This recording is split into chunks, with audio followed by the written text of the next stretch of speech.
and welcome to Weekend Mountain Biker.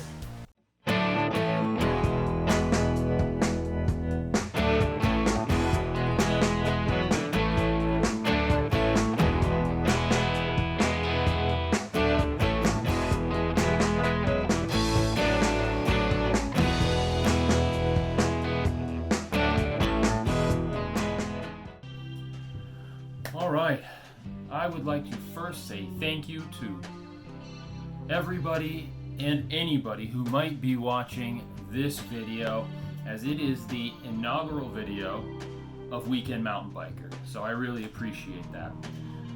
Also, I figured since this is the first video, I should set it up with a preface as to why I created this channel, briefly explain what I hope to accomplish. So I created this video because I have watched for many years channels on weightlifting and fitness, channels on nutrition, and channels on mountain biking. But I really didn't feel that any one channel really brought the three together in a way that could relate to me. I am your average guy weekend mountain biker, and I thought that I should put together a channel that would bring these things together so that people like me could see maybe what they need to do or get some tips or some ideas on what they can do to have more fun when they're out there on the trail. If you're like me and you only get to ride perhaps on the weekend because you're a father and a husband and you have a full-time job, what can you do during the week so that you get the most out of the time you spend on the trail and do it the safest and have the most fun? And I hope to bring that to people that watch my videos and be a little inspirational. I'm going to put on here some goals for myself and see if I can attain them, how I go about getting there, and learn a lot myself as I make these videos. So thank you so much for tuning in. I hope you enjoy the video. I hope to make a lot more and make them a lot better as I get a little more practice at this. So bear with me in the beginning, but I hope to really get some good stuff on here. And that's it. So let's get to the video. Thank you. Hello everybody, and welcome. In this episode, I am going to cover two subjects. The first is setting some baseline numbers to see how fast or how strong you are. Second, we're going to take a look at some basic nutrition information. So for the baseline numbers, I am going to set up a mountain bike track of about 5 miles, and I'm going to race it to see exactly how fast I can complete that track. They say if you track it, you can change it.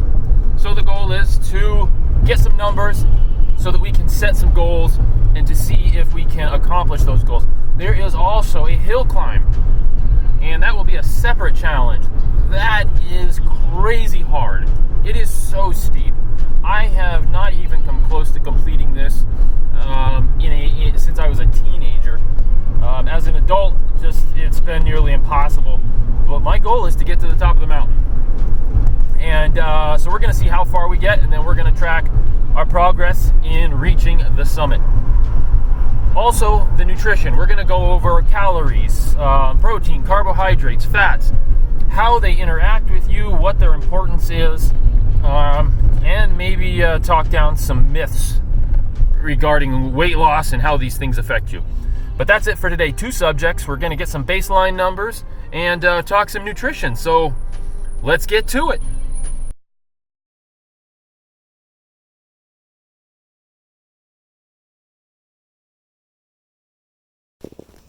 This is the backside of North Mountain. The actual beginning point for Trail 100 is over there. There's a park, you see some palm trees, and that's actually the start of it. You can see somebody on a mountain bike, I think, coming along right there.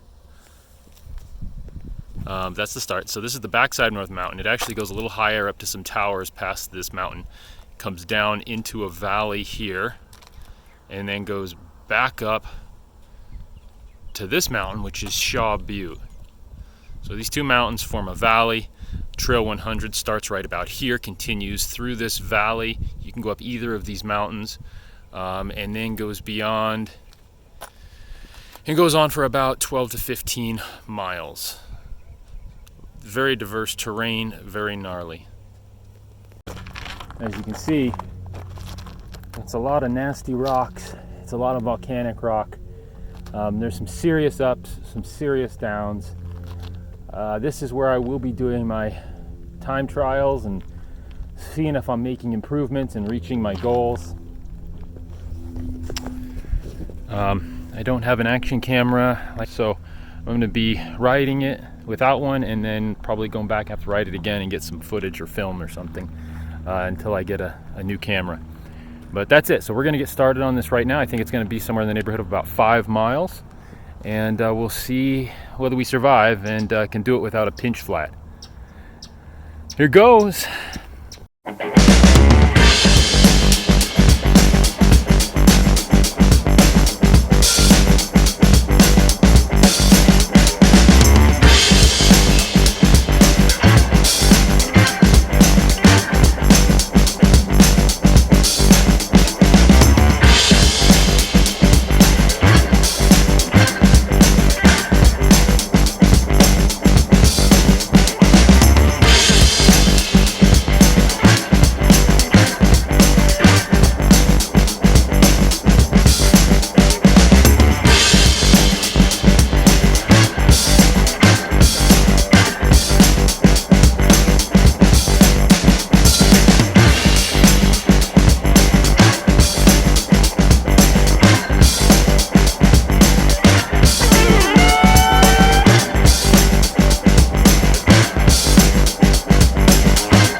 I picked Trail 100 for a couple of reasons for my baseline. One is its proximity to my house. I can get there and ride it pretty easily. And, the more you ride an area, the more familiar with it you become. And you can get a more accurate determination of your skill level. If you're riding something that you've never ridden before or that you're not very familiar with, it can be hard to know if you're riding well. Is it the terrain or is it you? So I picked Trail 100 because I'm relatively familiar with it, and I'll get more familiar with it and I can ride it on a regular basis even when I don't have a lot of time or a full day to spare. In addition to that, pick a trail that has a lot of diversity. Trail 100, especially in its entirety, if you ride it from its starting to its end,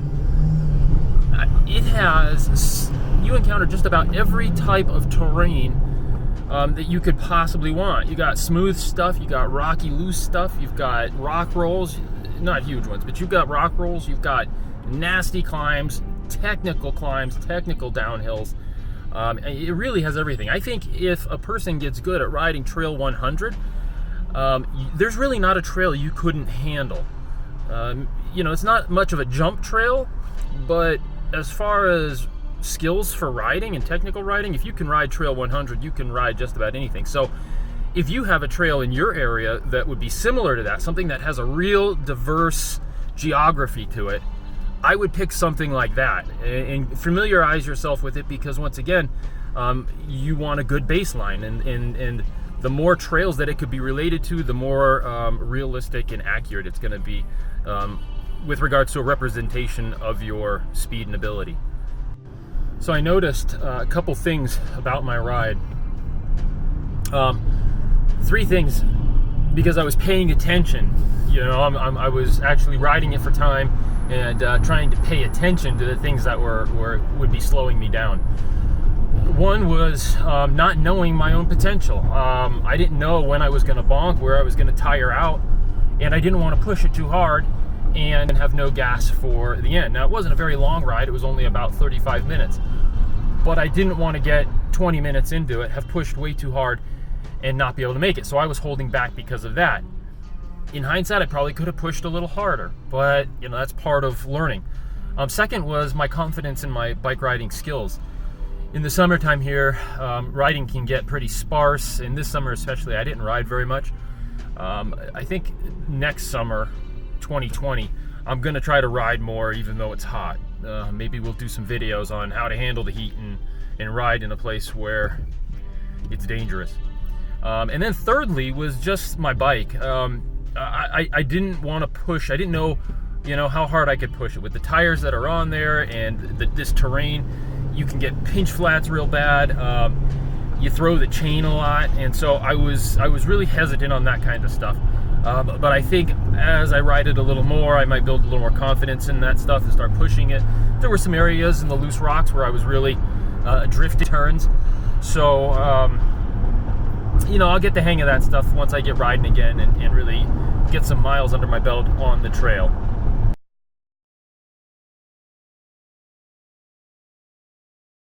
This hill will be the death of me. As you can see, it starts much further down. I came in at a trail crossing point. There's a little drop off, and all of this first stuff is just loose gravel rock holes.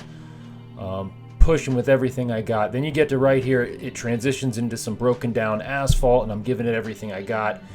Right here is when my lungs and thighs are just absolutely on fire. I kept pushing on as far as I could up the hill. You see the guy in front of me. He started kind of rooting me on as I went up. And I got a little past him. He cheered me on. He said, "Go, go." And I died right about here. I couldn't go any further. And that was the end of me for a good 5 to 7 minutes while I caught my breath. And foot goes down right about here. And that's it. Done.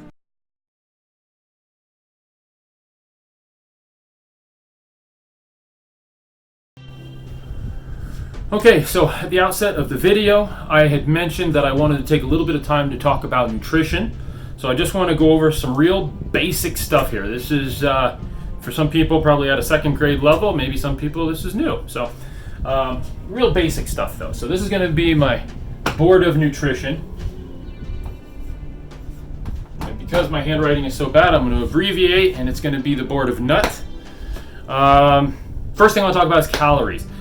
Calories are, everybody talks about calories. All the diet plans talk about calories. The big question is, what is a calorie, right? A calorie is a measurement of energy. That's what it boils down to. That's what it is. 1 calorie is the amount of energy or heat required to raise the temperature of 1 gram of water 1 degree Celsius. All right? So what is a calorie? Let's write it down here. Calorie is the energy required to heat 1 gram of water 1 degree Celsius. Every calorie you take in, your body converts into power. Different things have different calorie counts, obviously. So calories are broken down into 3 different categories primarily. You have your protein, you have your carbs, and you have your fat. 1 gram of protein contains 4 calories. 1 gram of carbohydrates, 4 calories. They're the same. Fat, 1 gram, 9. Fat and carbs are very closely related. Fat is actually a very concentrated form of carbohydrates. However, it does provide additional nutrients, so you need it in your diet. You can't cut it out. But because you can literally eat double the amount of protein or carbs as fat, fat needs to be regulated in your diet. When they talk about calories, the average calorie count that a person of normal living standards should be eating is 1,500 to 2,000 calories a day.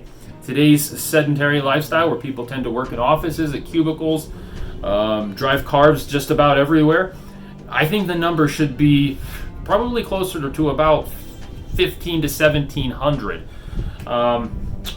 Whereas if you're semi-active, maybe you get up into that 2000, 2200 range.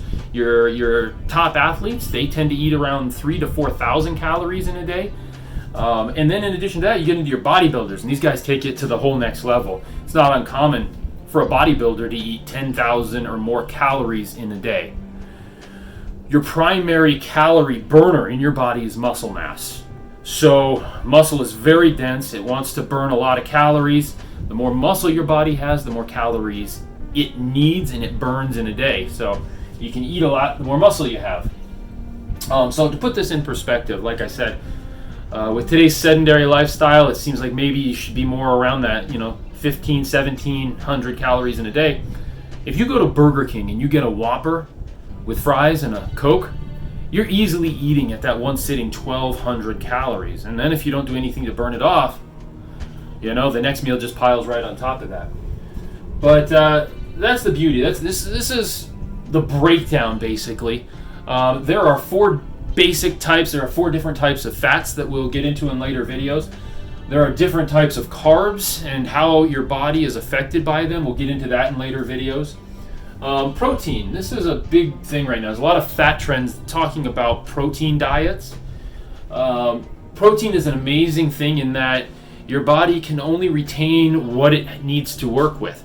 Any more, it tends to pass it. So typically a person can metabolize about 20 grams of protein in an hour or two, depending on how active you are.